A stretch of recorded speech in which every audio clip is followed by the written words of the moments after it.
I'd like to make a quick overarching point about the situation before I go to detail about some legal aspects and so on. But I think that we missed a big opportunity to put peace in Europe on a stable footing at the end of the Cold War. I think most of us, perhaps, or many of us, were around at this time, and I'm sure we would all agree.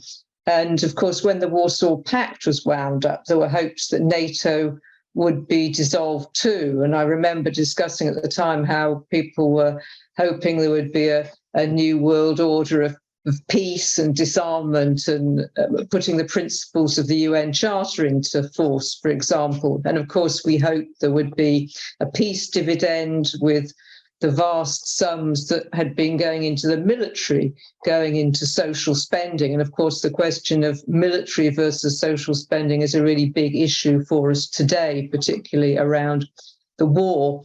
Of course, this change didn't happen. Instead, we saw the US coming up with a new strategy, the so-called Wolfowitz Doctrine of 1992.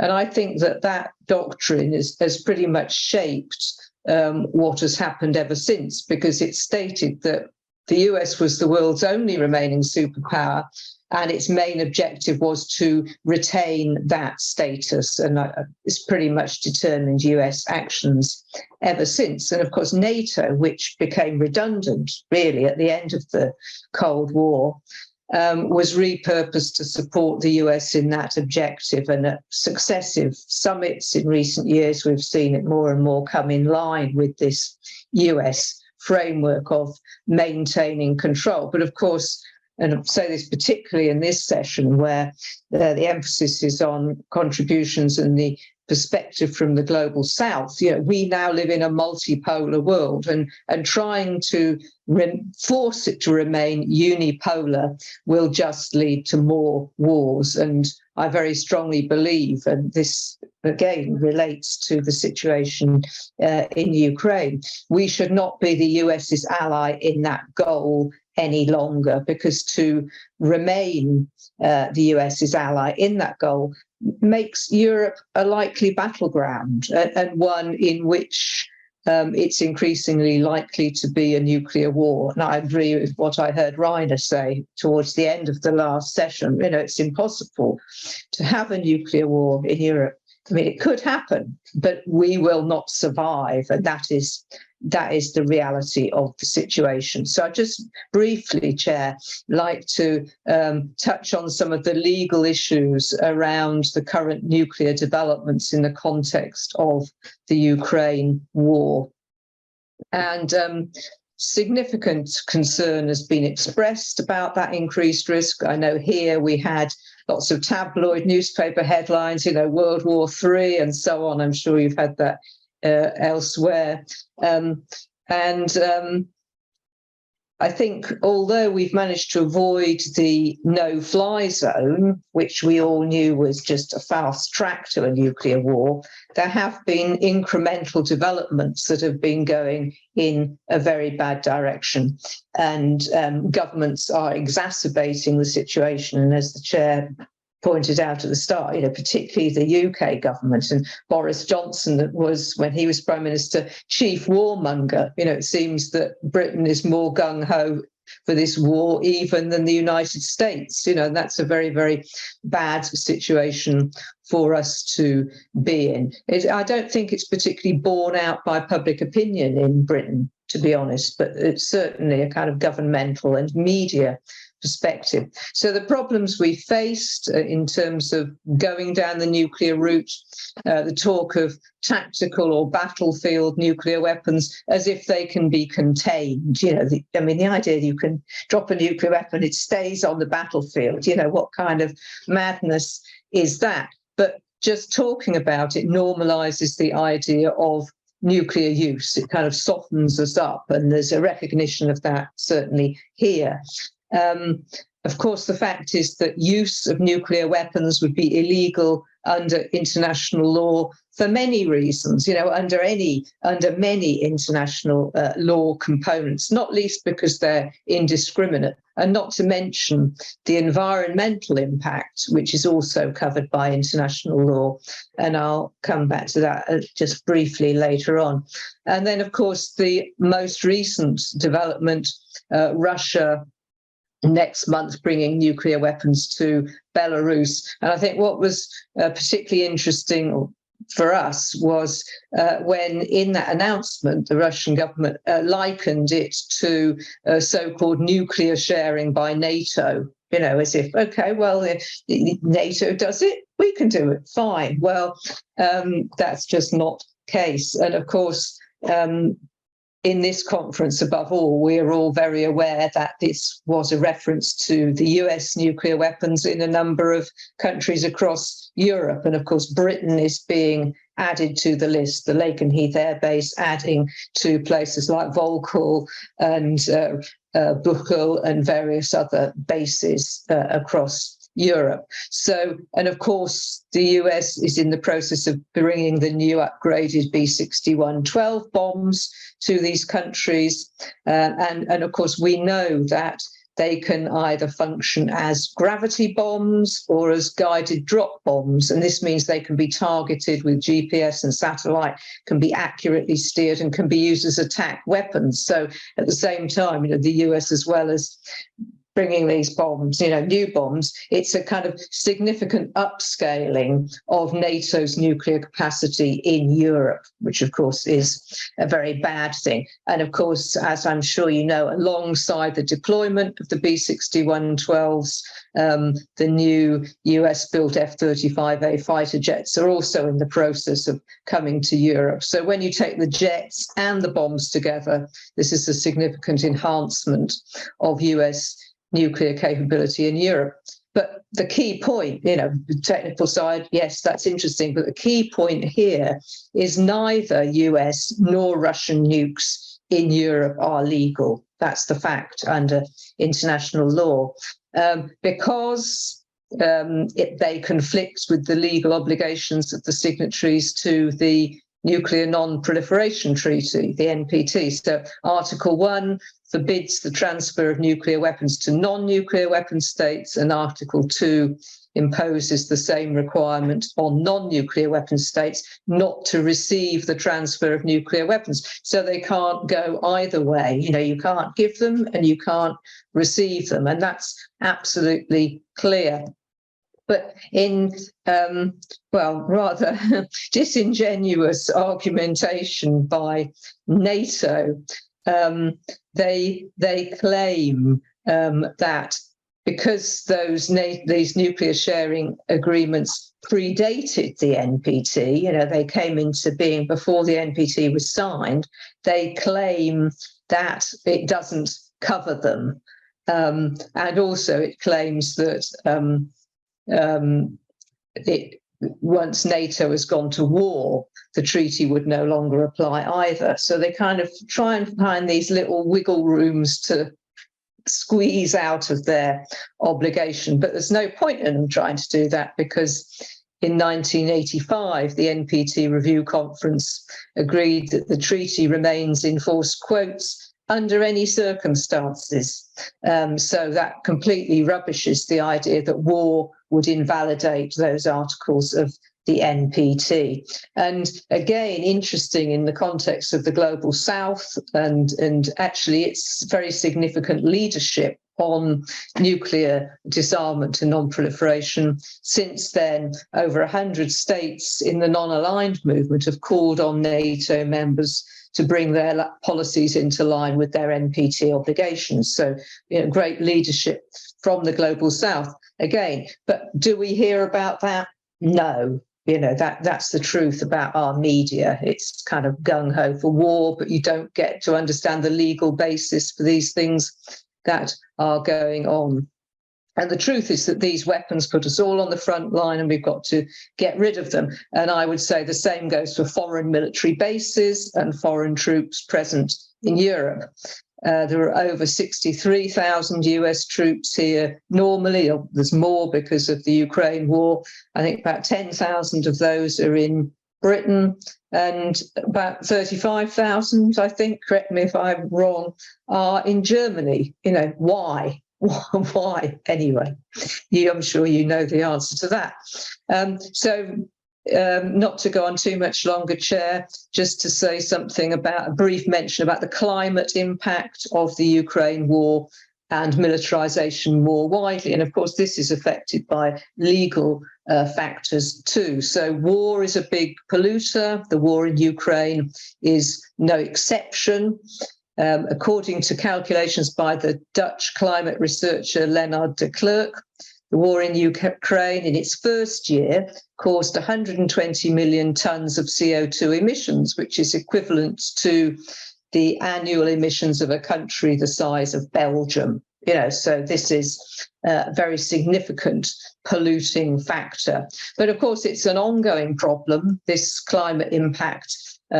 So NATO organises regular massive exercises, military exercises, as we know, which also contribute to this footprint.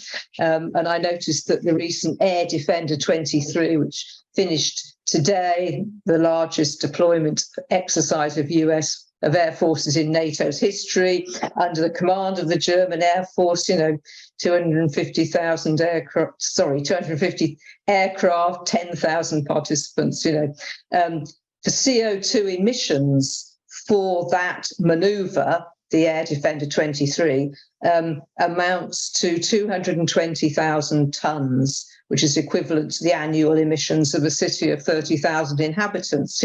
So they routinely do these kinds of things, with seemingly without concern for the environment. And of course, the fact that they've got militaries have got a get-out clause when it comes to reporting for the Paris Climate Agreement, so on. They obviously don't give it a second's thought. But as the Geneva Convention of 1977 says, and many other bits of international law, by the way, it is prohibited to employ methods or means of warfare which are intended or may be expected to cause widespread, long-term and severe damage to the natural environment. So it rather begs the question, and this is again a kind of terrible thing about British policy towards this war and all the weaponry we're sending and tanks and goodness knows what. We've sent depleted uranium munitions, as I'm sure you know. How, in terms of the Geneva Convention, is the use of depleted uranium munitions legal? Or in fact, how is any warfare legal? Come to that, and we need more international law in the dialogue framework. That's the fact. So just to finish, I would say that really now more than ever, we need to adopt a really broad concept of security, which addresses both existential threats that we face, climate change as well as nuclear war. And we need policies and actions which will reduce and eventually remove those threats. So I'm assuming we'll all agree that our concept of security is of common security, genuine human security, not of killing and increased militarization or the further expansion of military blocs. Wouldn't that be a disaster? But of compliance with international law, human rights, respect and dignity for all, and the meeting of people's needs. Thank you very much.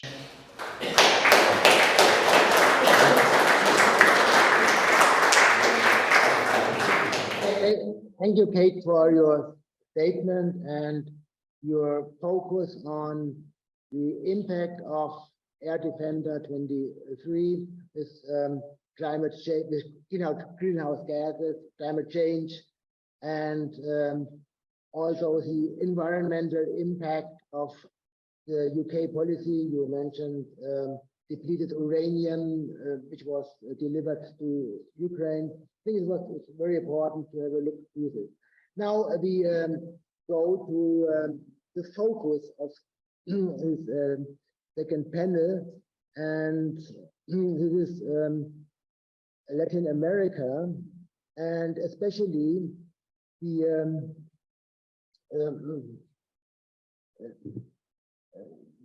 attempt for President Lula and others to get a ceasefire and a peace contract for Ukraine. Good afternoon to all the activists taking part in this international Congress against military bases and war. My name is Julieta Daza, and I speak to you from Caracas, Venezuela. Most of the aspects I want to consider today are related to the place where I speak from. I was born in Colombia, which is a country that has been under an armed social and political conflict for more than 75 years now. In that time period, the Colombian state has always been subordinated to the interests of US imperialism and has followed its policies from war on communism through war on drugs to war on terrorism. So Colombia became the most important recipient of US military assistance in our region of the Americas, especially since 2000 through the so-called Plan Colombia. But not enough with that, in 2014, under another right government, Colombia became global partner of NATO. This history of US security assistance and interference in Colombia didn't stop the conflict. On the contrary, it continued, got worse, and the US have to be considered a part of this conflict because of their export of weapons, military training, presence in the territory, and of course, because of many cases of human rights violations. But on the other hand, now I live in Venezuela, a neighbor country of Colombia, here in the strategic north of South America. More than 20 years ago, Venezuela started a revolution that aimed to build a country with social justice as well as independence and self-determination, breaking the chains of neocolonial and imperialist relationships. Of course, that isn't easy, and of course, there was going to be a reaction of the US, formerly first importer of Venezuelan oil. So since 2015, when the former US President Barack Obama declared Venezuela to be a national security threat, we have been suffering under a number of many and different economic sanctions that deeply affect the Venezuelan people. But in this process, Venezuela has become an important player in the construction of a new pluripolar and multicentric world, like they say in Venezuela, because of its new political and economic relations with global powers like Russia, China, and Iran, among others. These are expressions of a reality.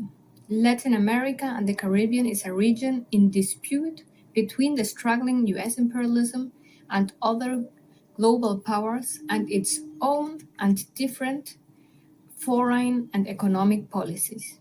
Which role will the region play in this dispute? That's the question. And so at last I'm getting to our topic. But this introduction was important to me because it's the base for my conclusions.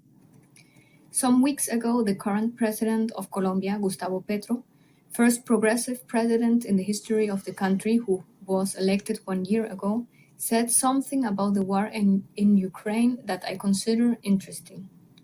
In an interview with the Spanish journal El País, he compared the conflict between Ukraine and Russia with the situation between Colombia and Venezuela in 2019. Of course, there are a lot of big differences. For example, that Russia is a global power, whilst nor Venezuela nor Colombia are in that way. But there are some similarities too. Like Colombia and Venezuela, Russia and Ukraine are two neighbor countries that share a history and share a culture and a language in part of the territory, and share a brotherhood in many aspects. But the constant NATO expansionism, as well as the US interference in Ukraine, at the latest since 2014, including the practice of regime change, the violation of the Minsk Agreement, the support for, or at least the tolerance of fascist groups, and the constant attacks against the region of Donbass produced the conflict we are seeing and suffering today. In 2019, there was an aggression against Venezuela coming from Colombian territory. but clearly with US support, which is being confirmed today. Fortunately, these events on the border between Colombia and Venezuela remained a provocation. But similar to the war in Ukraine, it would have been a proxy war, which would have benefited only the US, deeply affecting the peoples of Venezuela and Colombia and their historical brotherhood. Today, Russia isn't fighting only against Ukraine, but against NATO. But the war in Ukraine only benefits the US, affects the peoples of Russia and Ukraine, and even if they're not yet aware of that, peoples of many European countries because of the rising energy prices, and especially because of the risk of becoming more and more part of the war. Fortunately, today we have some leaders in our region who have a critical position toward the conflict, condemning any invasion, but also rejecting the delivery of weapons and appealing for dialogue. Some examples, obviously with their differences, are Colombia's President Petro, the President of Brazil, Lula, and the President of Mexico, López Obrador. We could say the governments of Venezuela and Cuba are closer to Russia. Some months ago, Lavrov, Minister of Foreign Affairs of the Russian Federation, visited Venezuela, Cuba, and Nicaragua. Washington even accused Russia, as well as China, of opening military bases on Cuba.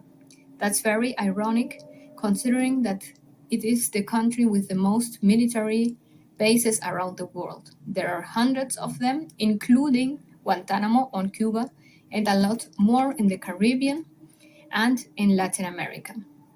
Based on an investigation of Thelma Lusani from 2012, there are more than 70 US and NATO military bases in our region. Today, Russia, Venezuela, and Cuba share one dramatic reality: the economic sanctions of US and European imperialism that affect their peoples. These wars and these sanctions are justified by a narrative in which the Western capitalist powers are civilized, represent a world of freedom, are superior, and therefore can judge about the political decisions and actions of what they call tyrannies, dictatorships, and speaking of their leaders, bellicose madmen and sexists, among other labels. So there is a very colonial ideology of the alleged civilized on one hand and the barbarians on the other. Finally, based on the experience of Colombia and Venezuela, we can say, first, US security assistance, their and NATO's weapons export and any other expressions of their interference won't put an end to the war or have any positive consequences for the peoples of Russia and Ukraine and Europe in general. Second, the economic sanctions against Russia are part of the war. They affect the people of Russia, although they are not responsible for the conflict. These sanctions even affect peoples of other countries in Europe and around the world, for example, because of the prices of some food products. 3. There have been and are today lots of other war situations and conflicts around the world. Many of them were caused by the US invasions, but Western governments don't condemn them, maybe because they're part of them through NATO. And finally, for those of us who call ourselves anti-imperialist and have denounced the violations of human rights by US imperialism, the possibility of a new pluripolar, multicentric, and de-dollarized world with the rise of global powers like China and Russia, among others, is interesting. But we know very well that it has to be not only a world for new and independent global powers, but especially a world with self-determination for the peoples. So, as social movements, as left organizations, we cannot leave decisions to the powerful governments and corporations alone. We have to organize, discuss, create, mobilize against war, against armament, against imperialism and neocolonialism, for a new world with peace, social justice, protection of nature and environment. Today, in the face of the nuclear threat, It isn't a possibility, but a necessity for the life on our planet. Thank you very much.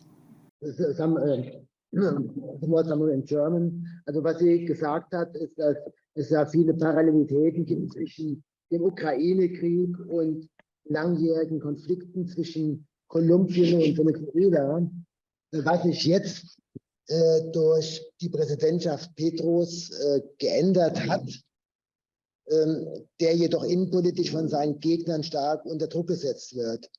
Und Kolumbien ist nach wie vor nun ein Aufmarschgebiet der USA durch zahlreiche Militärbasen, mit denen natürlich auch die Verständigung mit Venezuela torpediert wird. Und zum Ende hat er nochmal darauf hingewiesen, dass die Sanktionen gegen Russland auch global Auswirkungen haben auf die Lebensmittelversorgung in anderen Teilen der Welt. Und hat auch nochmal darauf verwiesen, es gibt in Kolumbien eine starke Volksbewegung, nicht nur um einen Sturz von Präsident Petro zu verhindern, sondern auch natürlich mit den friedenspolitischen Forderungen. Also das mal ein bisschen verkürzt. Okay, now we go on with our next contribution, and Antonio Carvallo, it's your turn. I think you are ready and you can go on, can start. Well, I am thankful to the organizers of the Sixth Congress for the kind invitation to give a viewpoint on behalf of the Global South. As South American, I have sufficient perception of the relation of a vassal state, in this case Chile, and the hegemon, USA.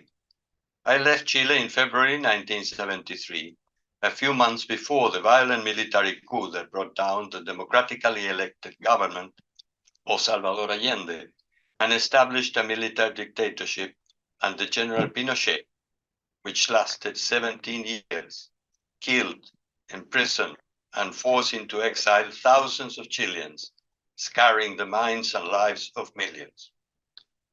I want therefore to convey solidarity with your cause, expressing the International Congress Against Military Bases and War, one of the organizations inspired by Universalist Humanist. Is called World Without Wars and Without Violence. Since 2010, carries a world march every 4 years with similar purposes of denunciation of wars and violence. As for Pressenza, I am mentioning some of the organizations that I represent in this speech. Pressenza is an international news agency run by volunteers and who publishes daily in 8 languages dedicated to news on peace and nonviolence. I had joined in 1968 the initial groups of Silo studies, current of thought known today as Universalist Humanist. In May 4th, 1969, in the Andes Mountains, Silo spoke publicly in front of about 200 people coming from Chile, Argentina, Bolivia, Peru, who gathered there because the military dictatorship in power in that country prohibited him to speak in cities. In spite of the remoteness of the site, Punta de Vacas is at 3,000 meters above sea level. In the middle of the snow, we were surrounded by mounted soldiers on horseback with machine guns. Silo spoke there about the healing of suffering. That 20-minute speech contained the seeds of what in the following years was to become a comprehensive body of theory and practice, inspiring an international current of thought spread over all continents. Silo spoke of the mantle of suffering covering the earth, distinguished between a type of suffering that derives from the body, as for example disease or hunger, and of another suffering that is strictly from the mind, fear of sickness, fear of poverty, fear of death, fear of loneliness. All the suffering of the mind derives from desire and reveals the internal violence, the violence that exists in one's mind, in one's conscience. The more violent a person, the more gross are that person's desires. The violence in the person moved by desire, does not remain just as disease in his or her conscience, but it projects over the rest of people, acts over the world of other people, and then he distinguishes between physical violence, economic violence, racial violence, religious violence, gender violence, psychological violence, etc. Explains that there are no false exits to escape violence. Drugs and alcohol are not solutions. We can only end with violence in ourselves and others by internal faith, by internal meditation. It is necessary to learn to love, to learn to laugh. It is a beautiful, poetic, and profound description of the real human condition and the ways to overcome it. It shows the inescapable necessity of overcoming violence within ourselves at the same time that we struggle to make society more just and fairer. That was a time of guerrilla liberation movements. Cuba wanted to export the revolution, and Che Guevara was assassinated in Bolivia. The hegemon resisted and preempted violently any new Cubas in Africa, Asia, or the Americas. The young generation was in turmoil and leaning to violence. In 1968, youth revolts took place in Paris that ended with the resignation of President Charles de Gaulle. Woodstock, legendary music festival, was held the next year, attracting nearly 500,000 youth near New York. Mexico City, Tlatelolco, violent repressions of students, manifestations. In Mexico City, nearly 400 youth killed and over 1,000 wounded by government troops. It's called the Mexican Movement of 1968. In 1969, over 500,000 American troops were already stationed in Vietnam. The war against communism in Southeast Asia, civilian genocides, and the Cold War in full activity. 1966 to 76, the Cultural Revolution in China under Mao. No one knows the number of victims of that massive social revisionist purge. A global change of culture took place in the world with the eruption of the post-war generation. Silo 31 at the time taught never respond with violence to violence. You injure yourself while enemy becomes stronger. Do not oppose a great force. Recede until it weakens and then advance with resolution. I see Ukraine as a catalyst, an accelerator for change within a sick world order. Indeed, a polarization has taken place in recent months and years towards looking for alternatives to the American hegemonic influence in the world. There is growing violence, both political, but also physical, social, verbal, psychological. Narratives about the simplest issues in societies are charged with hatred and aggression. The monopolies of information become more extreme, while the multimedia channels expand more than ever before. People are confused and frustrated. Politicians, both in Europe and America, sound more aggressive and extreme in their approaches. The nuclear threats are heard daily from different quarters.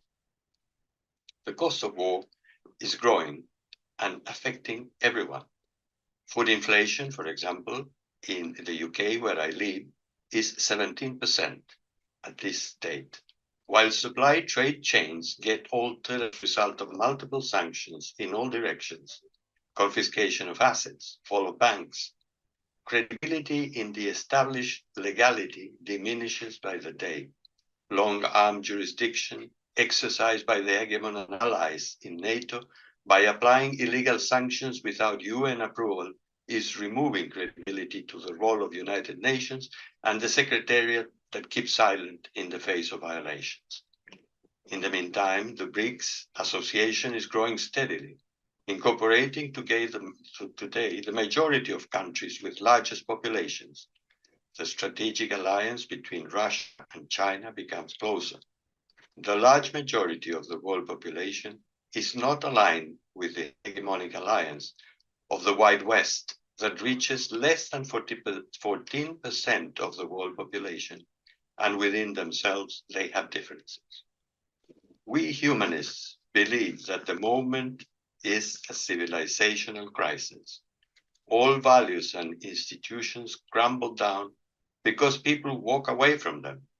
Nation states, democracies, reserve currencies, banking system, political parties, churches, the judiciary, the law, the symbols of the state, Western civilization is in a deep crisis.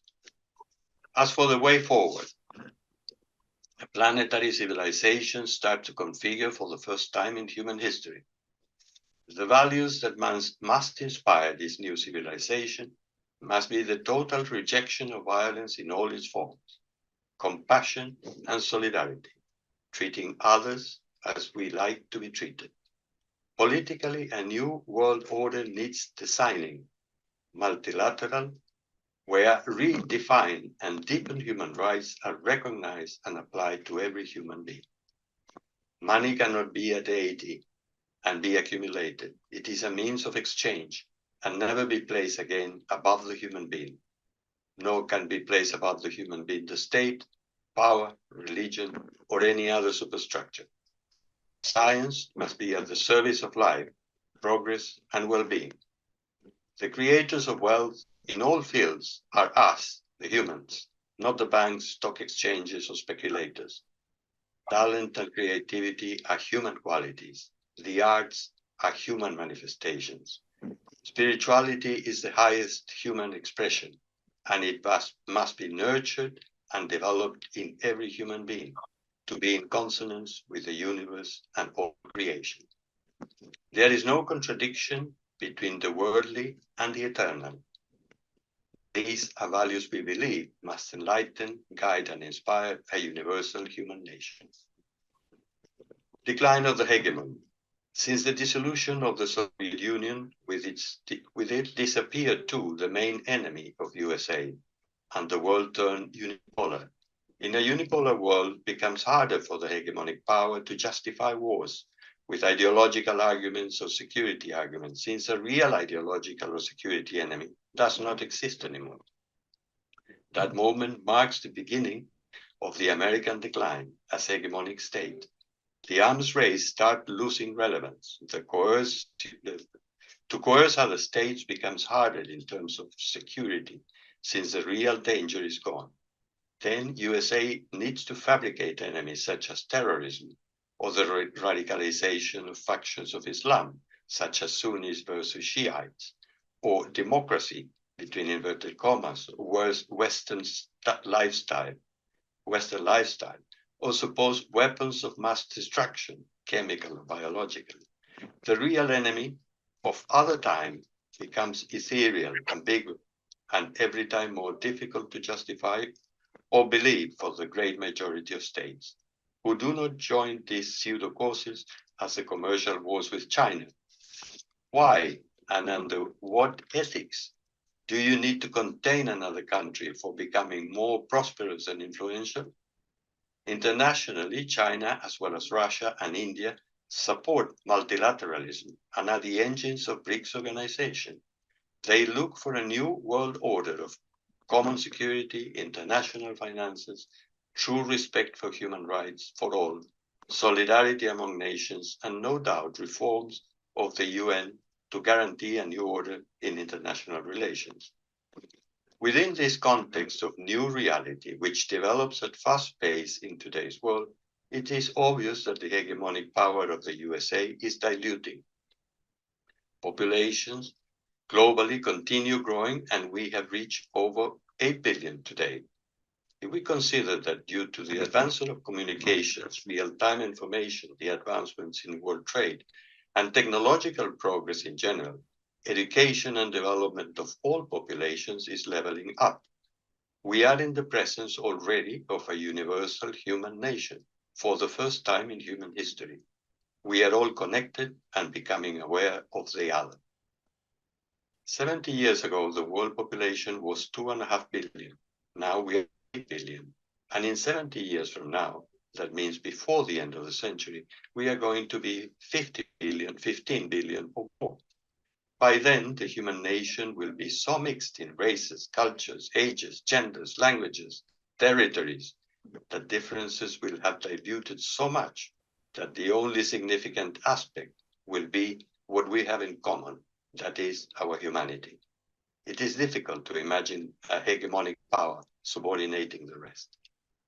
Those human beings will have similar qualifications and intentions, similar needs and aspirations, and probably a similar experience of their spiritual dimension.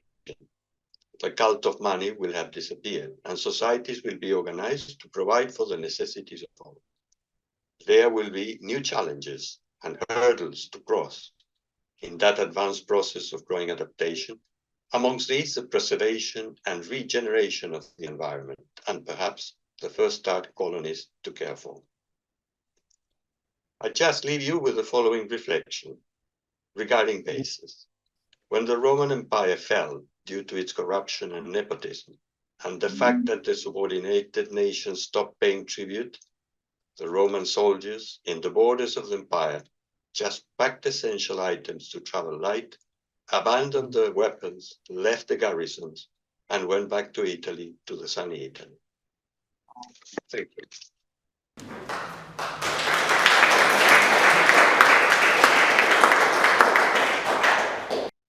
Okay, I think your speech will be available printed, and then we can translate it also in German. Machen wir mal ganz kurz ein paar Sätze zum Inhalt. Also er hat ja nochmal auf den langen Weg in Chile von der Erblast der Militärdiktatur hingewiesen, deren Beginn sich vor 50 Jahren sich ja demnächst jährt, Anfang September. Und heute ist Chile halt geprägt durch einen Kampf für die sozialen Rechte, der halt mit sehr großen Widerständen erfolgt. Und er hat aber darüber hinaus jetzt nochmal verwiesen, also weniger auf Chile gemünzt, sondern global, dass halt der Widerstand gegen die US-Präsenz in Lateinamerika stark zugenommen hat, wie auch in anderen Teilen der Welt, also beziehungsweise repräsentiert durch die große Mehrheit der Weltbevölkerung. Und also auch nochmal darauf hingewiesen, dass die westliche Welt, also mal unsere westliche Welt könnte man sagen, in einer großen Krise ist. Die multipolare Welt entwickelt sich und das gibt uns doch Anlass für Optimismus und für die Forderungen, die wir eigentlich alle vertreten, aber im globalen Süden halt natürlich viel mehr präsent sind. Gemeinsame Sicherheit, Solidarität, global und umfassende Menschenrechte, was vor allem heißt, für Gesundheit und Bildung. Also soweit mal ein paar Sätze zu seinen Ausführungen. Okay, now we come to our last speaker, Anna Ru, who's well known from former international congresses. Also er hat jetzt das Problem, dass er als Deutschlehrer Englisch reden muss. Ja, das ist ein bisschen paradox, aber I have to speak English now. Thank you for this invitation and to give me the opportunity to express a French point of view on the war in Ukraine.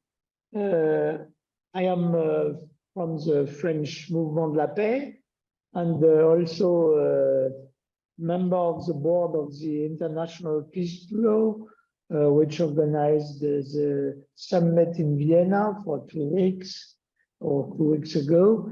And I'm also working in the international department of the left party, of the European left. Okay. In France, as in other Western countries, we are being subjected to a barrage of media reports that want to drive the French people into a spiral of war with the only prospect of victory over Russia by force of arms. From the beginning, the French Mouvement de la Paix has condemned Russia's illegal and unjustifiable invasion of Ukraine in February 2022. Russia deliberately violated the UN Charter, which prohibits the use of force to settle disputes. And this is all the more reprehensible on the part of Russia. Russia is permanent member of the UN Security Council, and therefore has Russia to guarantee the charter. And we know from experience that weapons have never provided solutions to conflicts. They only had war to war, and they only had suffering and misery. We know that the armed conflict began in the Donbass 10 years earlier as a consequence of the geopolitical disruption caused by the Euromaidan events and by Ukraine's choice of the West, with the immediate repercussions of Russia's annexion of Crimea and the secession of the Donbass. The danger of military confrontation and conflagration was perceived from the beginning in our countries, but unfortunately, our governments in Germany and in France have reacted with double standards that have had disastrous effects. On the one hand, François Hollande and Angela Merkel claimed to want to prevent the risk of war. It was the Minsk protocols, Minsk I protocol, September 2014, and the Minsk II agreements, February 2015. But on the other hand, NATO and the USA have fueled tensions by promising Ukraine and Georgia membership of NATO. Hollande and Merkel admitted last year that the Minsk agreements have served to buy time for Ukraine to strengthen its army and to prepare it for war. And now President Macron is following the Hollande's footsteps with the same doublespeak. On the one hand, he claims to want to use diplomatic channels to bring about negotiations. He has still contact with Putin, but now he says he wants to support Ukraine until victory is won. Not peace is won, but victory over Russia. The conflict is now clearly a confrontation between Russia and NATO, and France is now playing the role of the good pupil in the Western camp, abandoning all diplomatic autonomy and complying with all NATO's demands. The French president is actively involved in militarizing international relations and increasing military spendings. 2 weeks ago, the French Parliament passed a military programming law. It's the name, military programming law, loi de programmation militaire, for the years 2024 to 2030. This new law provides for a 40% increase in military spending compared with the previous law. This means 413 billion euros, including 60 billion euros for nuclear weapons. Macron has declared, we must never be late for a war, but we must be one war ahead. It will be late for peace. Macron is leading us into a war economy with disastrous economic, financial, social, and ecological consequences. But the hypocrisy of our governments, of the French governments, but also of other Western governments, knows actually no limits. There is actually in Paris, yesterday and today, a so-called summit for a new global financial pact. It is currently held in Paris to help the countries of the South deal with the climate emergency and fight poverty. And Macron is not short of good words and fine promises, but what the country of the South wants is concrete action and financial resources to meet these challenges. In Paris, we have today the President Lula, and he has no hesitation in waiting up the money spent on war in Ukraine and the money spent on combating the consequences of global warming. At the same summit, we have also the Cuban president, Miguel Diaz-Canel, and yesterday he spoke out on behalf of the South countries, and he denounces the unfair international order that is blocking the development of the South. These voices of the global South are very important for us because they are the same voices for the peace, and they are very important toward a very large world coalition for peace. It was also the result of our conference in Vienna 2 weeks ago. Dear friends, it means we are not isolated. We heard other voices today of the South, and it's very important for the future.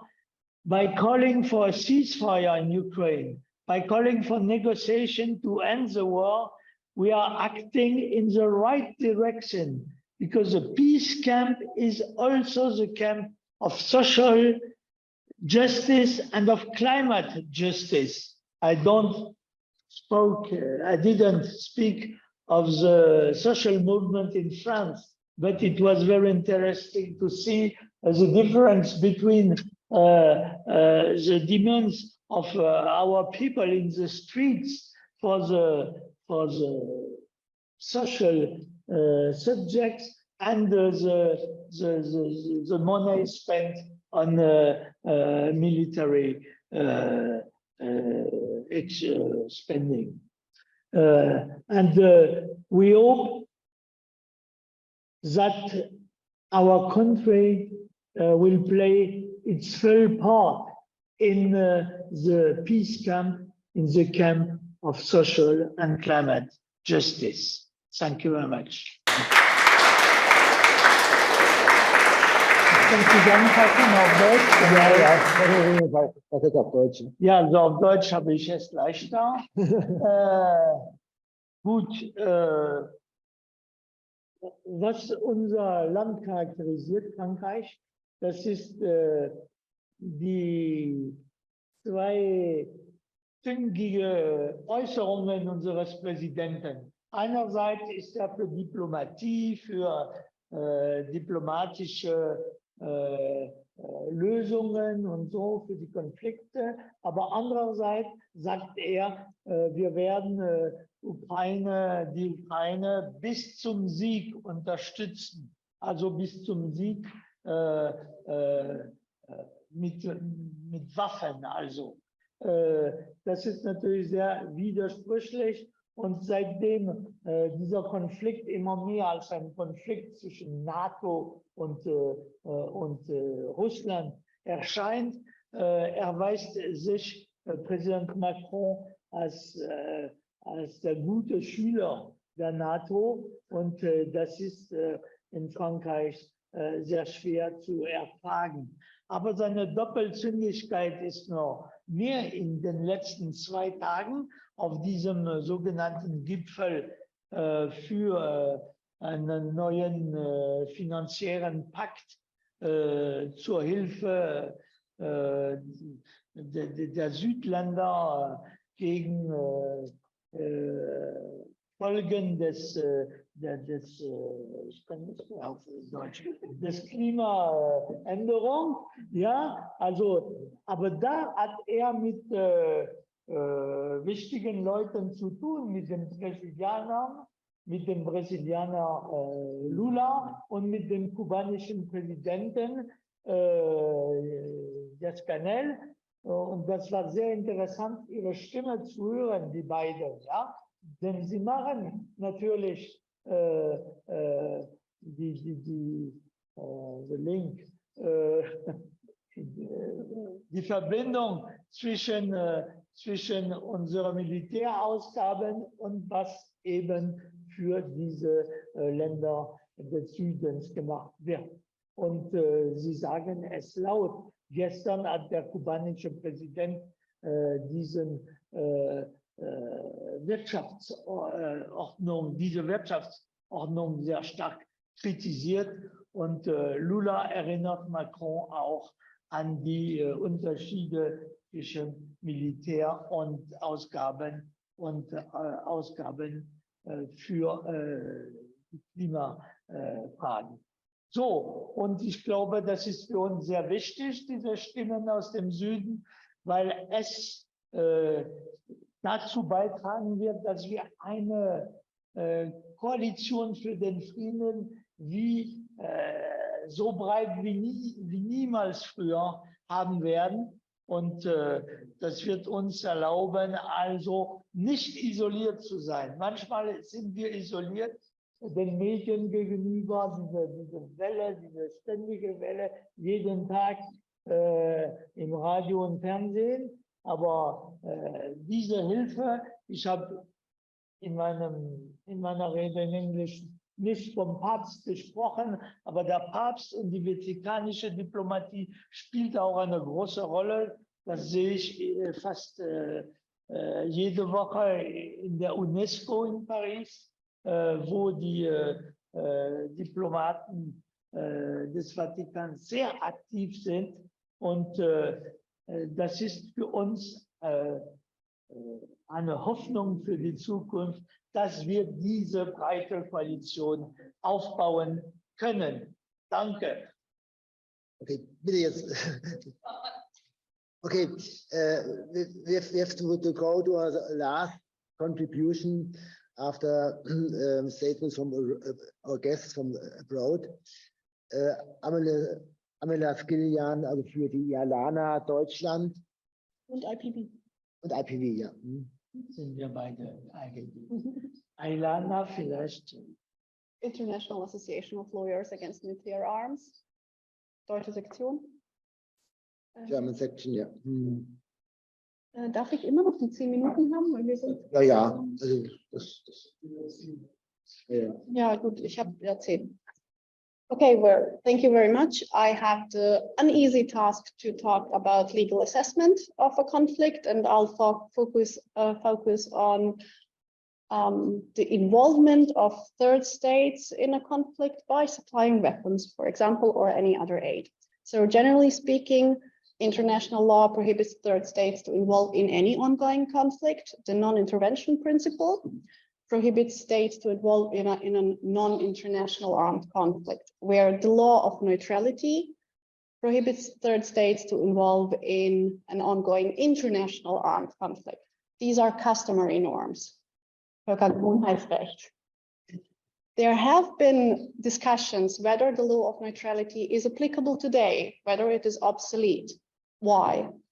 Because with the adoption of the UN Charter and the prohibition on the use of force, as mentioned by Alain, and the UN Common Security System, in theory, war was outlawed as a means of political resolution of conflicts.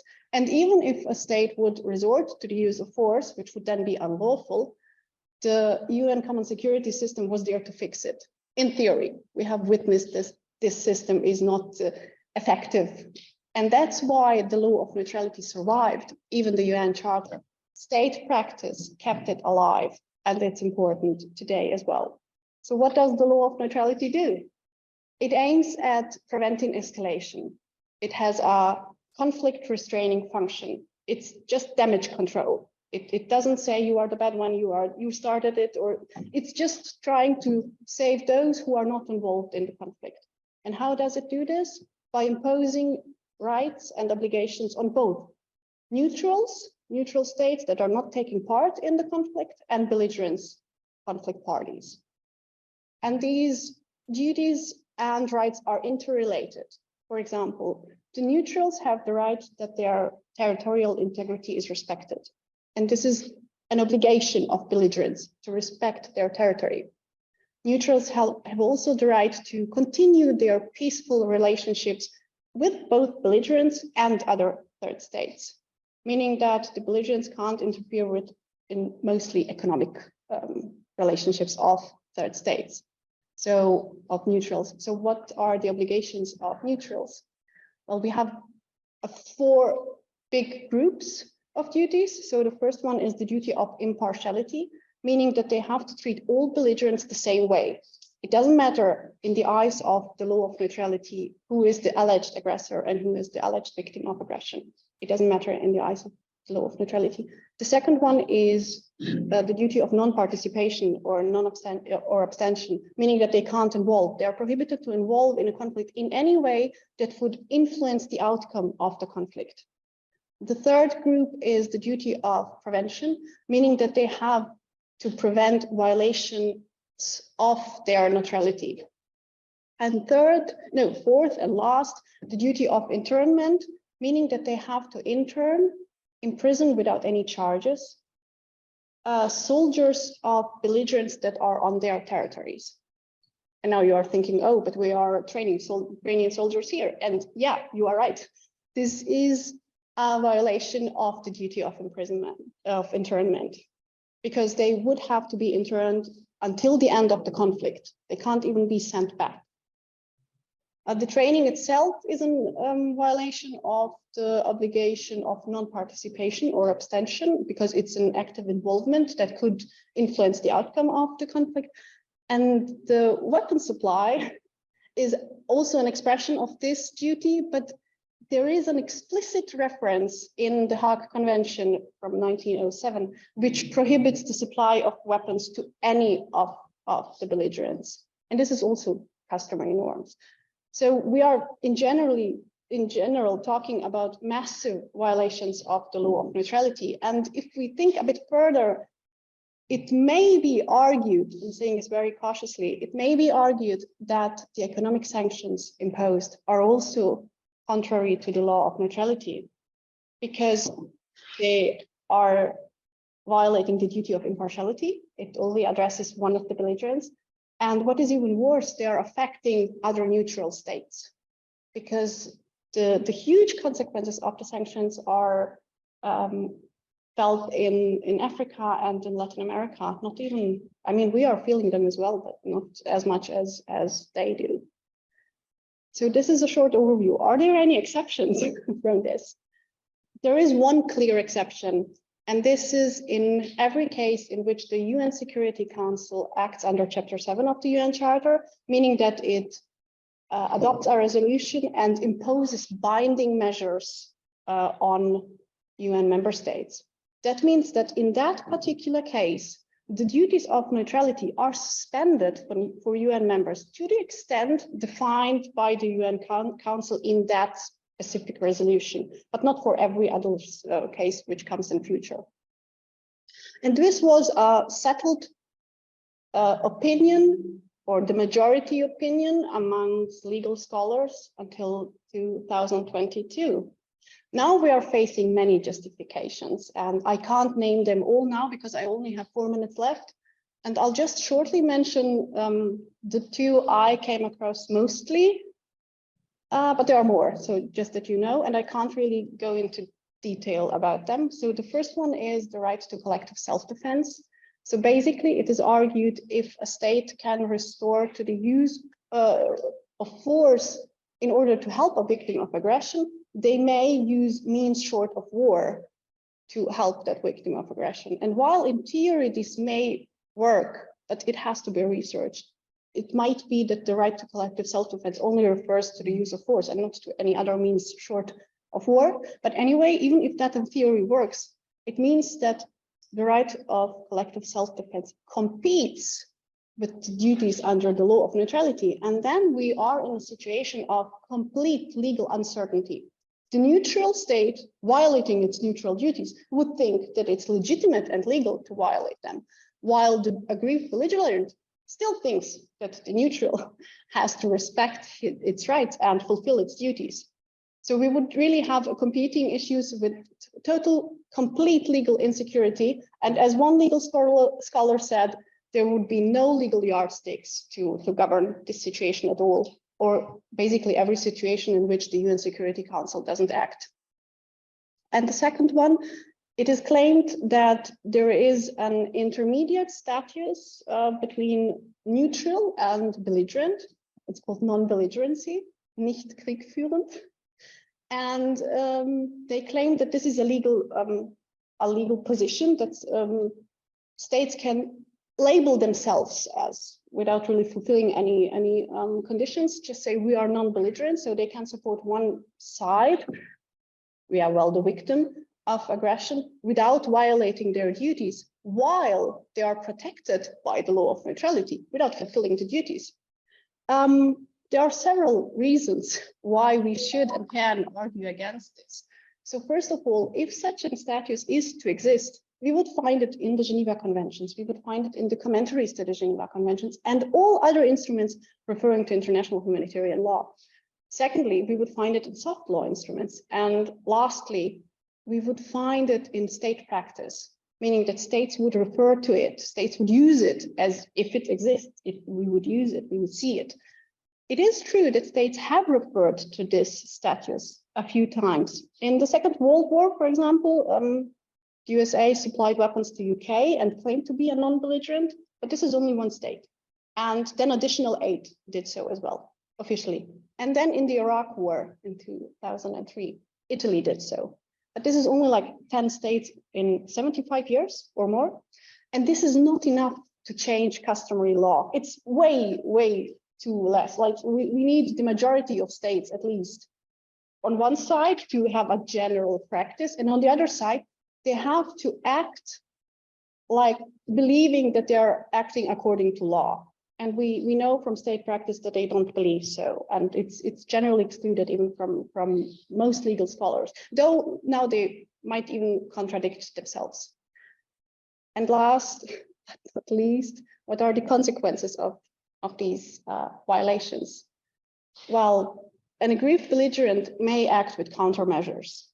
So if the rights of a belligerent are not fulfilled, the belligerent state can act, imposing countermeasures, economic sanctions, for example, on the state that is violating its neutral duties. The belligerent cannot use force against that state because of neutrality violations. And this was my time, but I'll take another 15 seconds or maybe 30. What does this mean for the neutral state? Not every violation of neutrality law leads to the loss of neutrality status, but if violations are grave and severe, they can lose the protection of neutrality law, but that doesn't mean that they become belligerents. They are still protected, and they have protection under the prohibition on the use of force, but they are really in a gray zone. So it is not a protected legal space, but it is a gray zone where they're like between neutral and between belligerent, and it is not defined, but it is not a safe legal space. And this is what we are now experiencing. And just to close it up with the Global South, while the West claims that this is a safe legal space, we see that the Global South doesn't play along with this. They don't, let's say that they can't join the military support, though in the Global South there are states who could support military Ukraine, but they are not. But there is only a group of probably 40 states imposing economic sanctions, and they are only from the West. And the Global South could join this and say, okay, we see a change here in the law of neutrality. So just to conclude, I don't see any change in the law of neutrality, especially because the Global South is not participating in these violations. And we can't just say we just have it and state practice changed it, because it's only the West, and we can't change customary law only with a couple of states coming from either region. Yeah, thank you very much. I'm sorry for